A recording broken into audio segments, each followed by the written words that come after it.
On average, people check their phones 96 times a day. That's about once every 10 minutes while they're awake. We live in a world where it's normal to have hundreds of followers, endless group chats, and countless online connections. Yet despite all of that, loneliness continues to rise, especially among men between the ages of 18 and 35. So here's a simple question. How do we end up here? If you've ever caught yourself doing any of these things, you opened social media for just a couple of minutes, only to realize 40 minutes had disappeared. You closed the app and couldn't even remember what you'd just spent all that time looking at. After hours of interacting online, you didn't feel connected. You felt strangely empty. Or maybe you have dozens, even hundreds, of online friends, yet there's no one you feel comfortable texting when life gets difficult. If any of that sounds familiar, you're not alone. It doesn't mean there's something wrong with you, but changing it is ultimately your responsibility.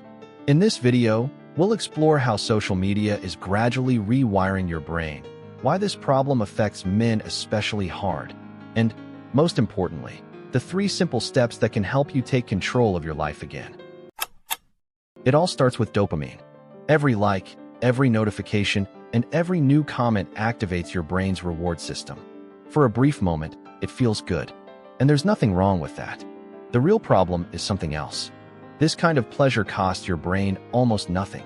Think about fast food. It satisfies your hunger quickly. It tastes good, but it provides very little real nourishment. Social media dopamine works in much the same way. It's an effortless reward you can get with nothing more than a swipe of your finger. Over time, your brain begins to expect pleasure in exactly this form. Real achievements work very differently. Finishing a difficult project, talking to someone you're interested in, building a consistent workout routine, learning a new skill. All of those require time, effort, and patience. Scrolling through videos and getting another dopamine hit? That happens instantly. And the more often your brain receives easy rewards, the less motivated it becomes to work for meaningful ones. That's why so many people notice something strange. Spending 2 hours on your phone somehow feels easier than spending 30 minutes doing something that could genuinely improve your life. Not because you're lazy, but because your brain is designed to conserve energy and naturally chooses the easiest available reward. Now let's look at another psychological trap. In 1954, psychologist Leon Festinger introduced the theory of social comparison. The idea is surprisingly simple. We evaluate ourselves by comparing our lives to the lives of other people. Not long ago, the people we compared ourselves to were few. Our neighbors, our coworkers, our classmates, people from our own community. Today, everything has changed. The moment you open social media, you're exposed to the highlight reels of millions of people. Someone just bought a new car. Someone else is traveling the world. Someone is showing off the perfect body. Someone else is celebrating another promotion. But there's one important detail that's easy to forget. You're comparing your everyday life to carefully selected moments from someone else's. Social media rarely shows loneliness, failure, arguments, anxiety, depression, financial struggles. Most people only post the parts of their lives they're proud of. What you see isn't reality. It's a carefully curated showcase. But your brain doesn't always make that distinction. It tends to take what it sees at face value. And little by little, it starts feeding you a dangerous thought. Everyone else has a better life than I do, even when that simply isn't true. That's why spending a long time scrolling through your feed often leaves you feeling disappointed instead of inspired. Not because your life suddenly became worse, but because your standard for comparison became completely unrealistic. Illusion of connection. When you're texting someone, replying to messages, or taking part in an online conversation, your brain genuinely interprets it as social interaction. You feel noticed, accepted, like you belong. On a chemical level, many of the same systems involved in face-to-face interaction become active. That's why messaging can temporarily make you feel less alone. But here's the problem. Online communication isn't the same as real human connection. Imagine drinking nothing but protein shakes all day. Your body gets calories, but you never experience the satisfaction of eating a real meal. Human connection works in much the same way. Texting can help maintain relationships, but it's a poor substitute for a real conversation, eye contact, body language, a hug, or simply spending time together. That's why it's possible to be active in dozens of group chats, receive notifications all day long, and still feel incredibly lonely. The number of people you interact with doesn't determine the depth of your relationships. Real connection requires something completely different: time, trust, honesty, and sometimes vulnerability. That's why 5 genuine friends are almost always more valuable than 500 casual followers. Dunbar's number. British anthropologist Robin Dunbar suggested that the human brain can maintain around 150 stable social relationships. That number isn't random.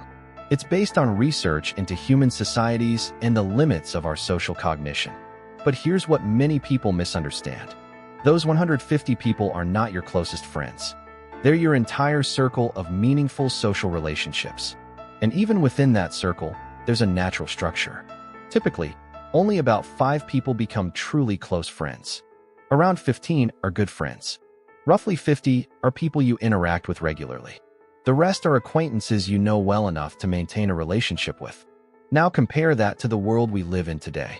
5,000 Facebook friends, 10,000 followers, dozens of group chats, millions of new posts every single day. The human brain simply isn't designed to give equal attention to that many people. And that's where the paradox begins. The more superficial connections we accumulate, the less time and energy we have for the relationships that matter most. Slowly, we begin to feel the absence of genuine closeness. Not because there are no people around us, but because real human connection becomes increasingly rare.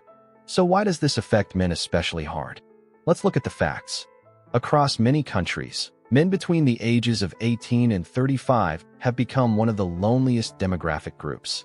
Research reveals a troubling pattern. A surprisingly large number of men say they don't have a single close friend. Not an acquaintance, not a coworker, but someone they truly trust with their thoughts and struggles. And that's not the only concern. Many men also report that they haven't had one meaningful, personal conversation in the past week. Why does this happen? There are several reasons. From a young age, many boys are taught the same messages. Don't show weakness. Don't complain. Be strong. Handle it yourself. Over time, those messages become deeply ingrained habits. A man can struggle with anxiety, loneliness, or emotional burnout for years while continuing to tell himself that everything is fine. And when life becomes overwhelming, instead of calling a friend, he reaches for his phone. Because it's easier, and it feels safer. Little by little, social media begins replacing real human interaction. Not because that's what he wanted, but because it demands far less emotional effort. Parasocial relationships. You've probably experienced it yourself without even realizing it. You watch the same YouTuber every week. You listen to the same podcast. You follow the same streamer. Over time, you recognize their voice. You know their sense of humor. You become familiar with their opinions. Eventually, it starts to feel like you've known them for years, almost like they're your friend. This is actually a completely natural response. Our brains are wired to develop a sense of familiarity with people we repeatedly see and hear. But there's one crucial difference. The relationship only exists in one direction. You know the creator. They don't know you. You remember their stories. They've never heard yours. You may feel emotionally connected, but there is no real relationship between the two of you. That's why parasocial relationships can create a powerful illusion. It feels like your need for connection has already been met. It feels like you're not alone. But then the video ends. The screen goes dark, and suddenly the silence comes back. That's when many people realize that thousands of hours of digital interaction still can't replace a single genuine human relationship. This raises an obvious question. If social media can make us feel lonelier, why do we keep coming back to it again and again? A big part of the answer lies in how modern algorithms work. You've probably noticed it yourself. Watch a few videos on the same topic, and before long, your entire feed is filled with similar content. The algorithm reaches a simple conclusion. If this person keeps watching these videos, they must enjoy them. So it keeps recommending more. At first, that seems convenient. But this is where one of the biggest problems begins. Imagine someone who's already feeling lonely. They start searching for videos about loneliness. They watch other people's stories, advice from psychologists, videos about depression, social anxiety. The algorithm doesn't understand that this person may be struggling. It only sees one thing. This content keeps their attention, so it shows them even more. And little by little, a vicious cycle begins. You feel lonely. You watch content about loneliness. You're constantly reminded of how lonely you feel. You think about it even more. Then you click on another similar video. Every new recommendation reinforces the cycle. There's one important thing to understand. The algorithm isn't trying to make you happier. It has a completely different goal: to keep your attention for as long as possible. Because today, attention is one of the most valuable resources in the world. The longer you stay on the platform, the more successful the algorithm has done its job. Your mental well-being simply isn't part of the equation. But here's the good news. Your brain has an incredible ability to change. This ability is called neuroplasticity. Your habits are not permanent. If your brain was able to adapt to a constant stream of instant rewards, it can also learn to enjoy healthier and more meaningful sources of satisfaction. That process takes time, and it takes conscious effort, but it is absolutely possible. So now let's move on to 3 practical steps that can help you break this cycle and start taking back control of your attention and your life. Step 1. A dopamine detox for the next 7 days. Completely remove all social media apps from your phone. And I mean delete them. Don't just turn off notifications. Don't hide the apps in a folder. Don't promise yourself you'll use them less. Delete them completely. Why 7 days? Because your brain needs time to adjust. The first few days will be the hardest. You'll find yourself reaching for your phone without even thinking. More than once, you'll instinctively try to open an app that's no longer there. You may feel irritated, bored, even anxious. That's completely normal. It's simply how your brain responds when its usual source of instant rewards suddenly disappears. But after a few days, something interesting begins to happen. Your attention slowly starts returning to the real world. You notice little things you used to overlook. A simple walk feels more enjoyable. You can stay focused on a book for longer. Conversations become more engaging. It's as if your brain is relearning how to enjoy experiences that don't rely on constant stimulation. One more important tip. Before you start this experiment, let the people close to you know what you're doing. Tell them you're taking a 1-week break from social media. If something important comes up, they can simply call or text you. And before you begin, decide exactly when those 7 days will end. Once the week is over, you can make a clear, conscious decision about whether you want to go back to your old habits or leave them behind. Step 2. Don't just remove the habit. Replace it. This is one of the biggest mistakes people make. They try to quit social media altogether. But every habit leaves an empty space behind. If you don't fill that space with something else, your brain will almost always return to the old behavior. That's why replacing a habit is far more effective than simply trying to eliminate it. Here are 3 simple replacements that actually work. Replacement 1. Have one real conversation every day, not a text, not a chat, not a voice message. A real conversation. It could be with a coworker, a neighbor, the barista at your local coffee shop, or a friend you haven't called in a while. Don't worry about making the conversation perfect. Simply ask, "How are you?" and genuinely listen to the answer. Most of these conversations last only a few minutes, but they're enough to slowly rebuild something social media can never fully replace: real human connection. Replacement 2. Spend the first 30 minutes of your morning without your phone, no scrolling. In fact, no screens at all. Instead, enjoy a quiet breakfast. Do a short workout. Go for a walk. Or read a few pages of a book. Starting your morning this way allows your brain to wake up naturally instead of being hit with an instant flood of dopamine. And many people notice that after just a few days, they feel calmer, think more clearly, and find it much easier to stay focused throughout the day. Step 3. Build real connections. Remember Dunbar's number? Earlier, we talked about the fact that we don't need thousands of superficial relationships. What we really need is a small number of people we can genuinely be ourselves around. It's the quality of our relationships, not the quantity, that protects us from loneliness. So here's a simple rule. Have 3 meaningful conversations every week. Not texting, not sending memes, not reacting with likes. A real conversation.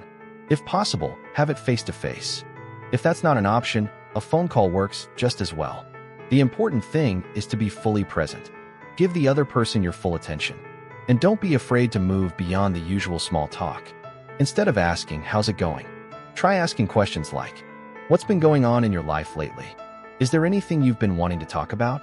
Or simply, is there anything I can do to help? At first, conversations like these may feel unfamiliar, even a little uncomfortable. That's completely normal. Many of us have gradually forgotten how to have truly meaningful conversations. But trust is built in moments exactly like these. And this is how relationships are created, the kind that stay with us for years. One small challenge: here's something I'd like you to do as soon as this video ends. Don't put it off until later. Open your contacts. Find someone you haven't talked to in a long time and send them a message. But don't send the usual, "Hey, how's it going?" Instead, be a little more genuine. Try something like, "Hey, it's been a while. I was thinking about you. Want to catch up with a call or grab coffee sometime this week?" That's it. One message. One person. Sometimes that's all it takes to make the first move. Why does this work? Because instead of collecting more superficial connections, you're investing in a real relationship.